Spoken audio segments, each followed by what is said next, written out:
Celebrity, P&O, Princess Cruises. One meal, one chance. Who fed me best? Let's eat. Cruise Family!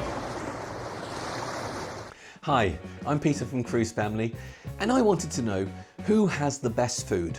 Princess Cruises, P&O Cruises, or Celebrity Cruises? So I pitted them against each other. 1 meal per ship, 3 courses per meal, no second chances.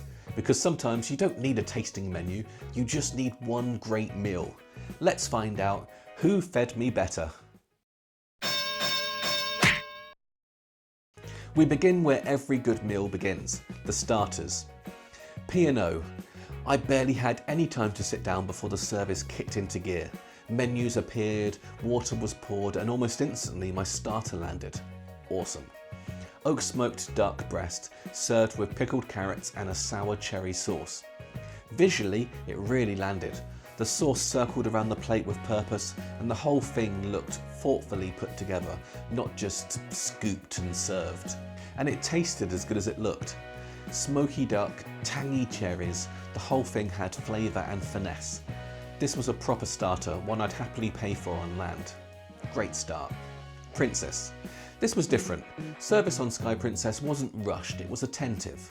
Not overbearing, but the sort where you're asked if you need a top up before you realise your glass is empty. I had the tandoori chicken with mixed veg and sour cream. It arrived with colour, aroma and steam curling off the top. The chicken was tender and the spices had punch, and the sour cream did exactly what it was supposed to, kind of cooling off the spice. It wasn't flashy, but it was balanced, bold and confident. Celebrity. I was seated, the service was flawless in that very particular way. Professional, polished, maybe a touch too polished. It felt like being served by someone reading off a script. I ordered the honey and butternut squash soup. I'm not a soup guy, if I'm honest, but it was either that or a salad, so soup it was. The good news, it was sweet and silky. The bad news, it wasn't really that hot. Warm enough to eat, which is fine. It just felt like it had missed its moment. Good soup, just like 10 minutes too late. Starter verdict. P&O takes this round for me. Strong flavour, good plating, and delivered quickly. This video is sponsored by Rocket Dog. Give me all your money! You are going to pay me for this sponsorship, right? Right? Aries?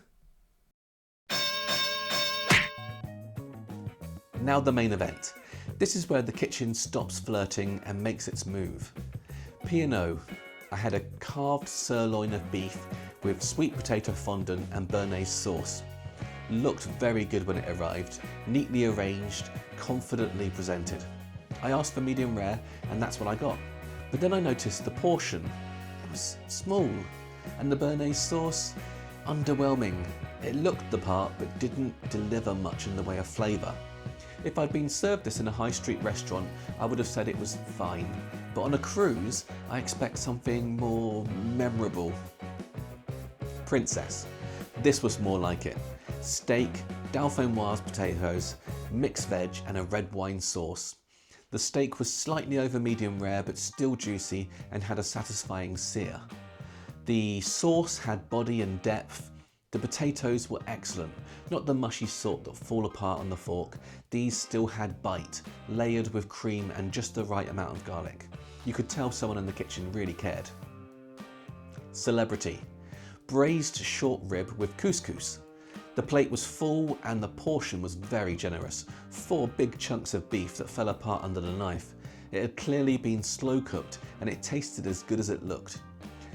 But then the couscous happened. Or rather, didn't. It was bland, a bit dry, and by the time I was halfway through the dish, the lack of sauce really started to matter. The meat was lovely, but the overall meal a bit dry. It needed something to tie it together. A juice, a glaze, anything really. Main verdict. Sky Princess wins the main course. Confident flavours, generous portions, good execution.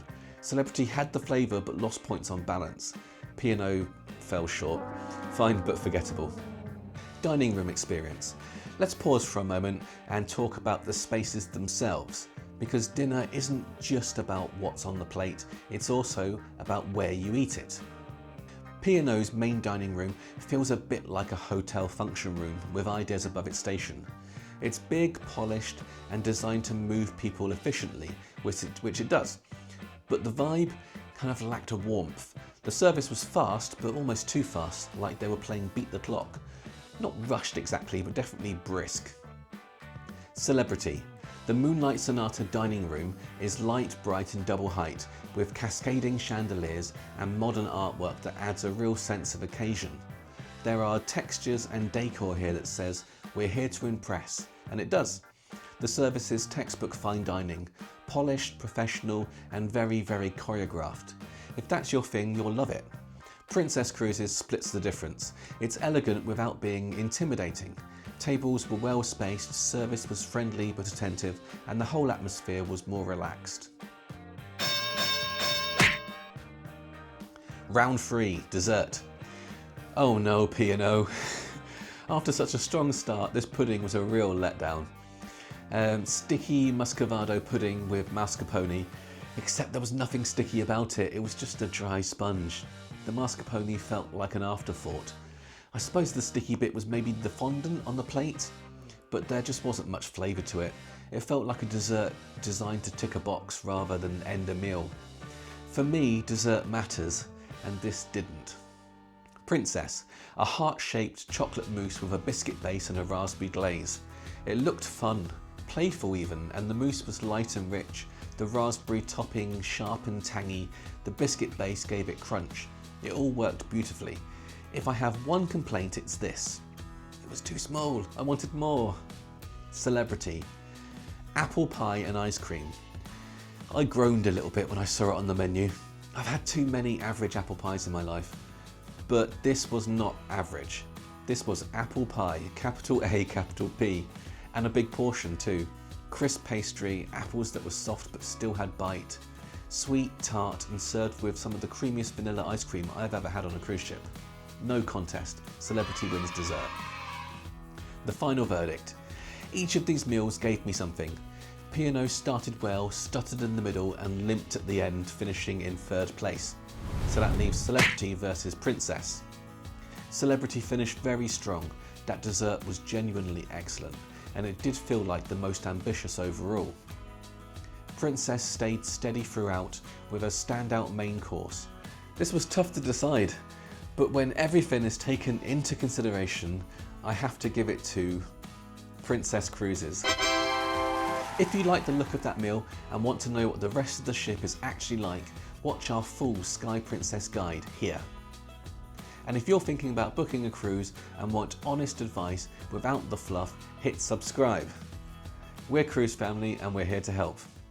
Cruise Family!